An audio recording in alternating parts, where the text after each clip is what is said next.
একদল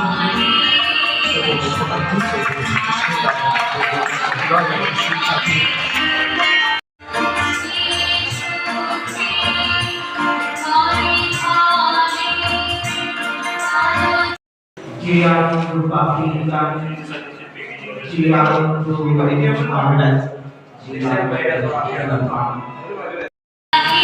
তাদেরকে আসন গ্রহণ করার জন্যে অনুরোধ করছি।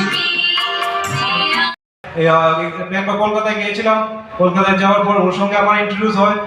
হ্যাঁ, তারপর আমাদের চিপসের যে মানে ফ্যাক্টরি করার জন্য স্টার্ট হয়। কীভাবে দিয়েছেন এই অনুষ্ঠান প্রতিপালন করার জন্য, তাদের জন্য আমাদের প্রোগ্রাম এবং ভালোবাসা।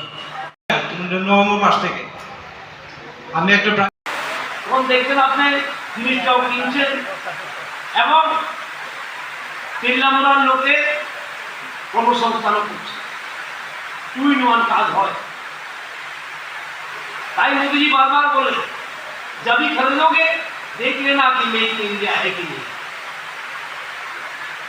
দুটো কাম হবে যদি আর ত্রিপুরাতে এতদিন দেখলাম আমরা অনেকদিন ধরে সরকার এসেছে গেছে, কিন্তু কোনোদিনও ইকোনমির উপরে কোনোদিনও জোর দেয়নি।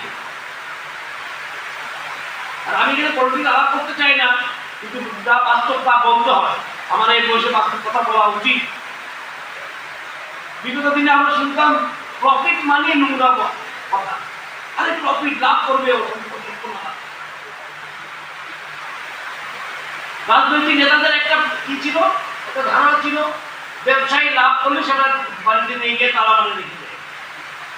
লাভ দিয়ে এরকম হয় না, লাভ দিয়ে হয় এক্সপেনশন অফ বিজনেস, বিজনেস বাড়ায় মডার্ন করে বিজনেসকে। সব লাভ নিয়ে যে ব্যাংকে ঢুকিয়ে দিয়ে এরকম না। এই রাজ্যের যুব ভাই বোনদের কথা চিন্তা করে আজকে যারা শান্তনুদের মতো যারা ছেলেরা যারা এই টিমাজন টিমের যারা ছেলেরা যারা এই ফ্যাক্টরিটাকে শুভ আরম্ভ করেছে, আজকে রাজ্যের অনেক যুব ভাইরা বোনেরা বাকি আছে যারা এই সরকারের কি কি স্কিম রয়েছে ইন্ডাস্ট্রি খোলার ক্ষেত্রে তাদের কি কি সুযোগ সুবিধা দেওয়া যেতে পারে সেটা অনেকেই জানে না। তার জন্য আমরা গত 2 দিন আগে আমাদের টিআইডিসির তরফ থেকে একটা নতুন স্কিম আমরা লাগু করেছি, যুব ত্রিপুরা নতুন ত্রিপুরা আত্মনির্ভর ত্রিপুরা, যার মাধ্যমে প্রত্যেক জেলার 100 জন যুব ভাই বোনদেরকে আমরা ইন্ডাস্ট্রিয়াল এরিয়া ভিজিট করাবো। ভিজিট করানোর পরে তারা কিভাবে সরকার ব্যাংক থেকে লোন নিতে পারবে এবং রাজ্য সরকার এবং সেন্ট্রাল গভর্নমেন্টের সরকার থেকে কি কি স্কিমগুলো আছে সেই স্কিমে কি কি লাভ নিতে পারবে, কিভাবে লাভ নিতে পারবে তার প্রত্যেকটা ট্রেনিং এবং ওয়ার্কশপের ব্যবস্থাপনা করা হবে। এবং তার মধ্যে টিআইডিসির তরফ থেকে এই কাজগুলো করার পরে দ্বিতীয় পর্যায়ে তাদের ব্লক লেভেল এবং ডিএম লেভেলে তাদের সাথে আবার যোগাযোগ করা হবে, তাদের কোনো অসুবিধা হচ্ছে কিনা এবং তারা যদি সত্যি ফ্যাক্টরি করতে চায় তাদেরকে টিআইডিসির তরফ থেকে তাদের আমাদের ওয়ান ফান্ড থেকে 1 লাখ থেকে 10 লাখ টাকা পর্যন্ত তাদেরকে বিনা গ্যারান্টিতে লোনের ব্যবস্থা অবধি আমাদের টিআইডিসি দপ্তরের তরফ থেকে করা হবে।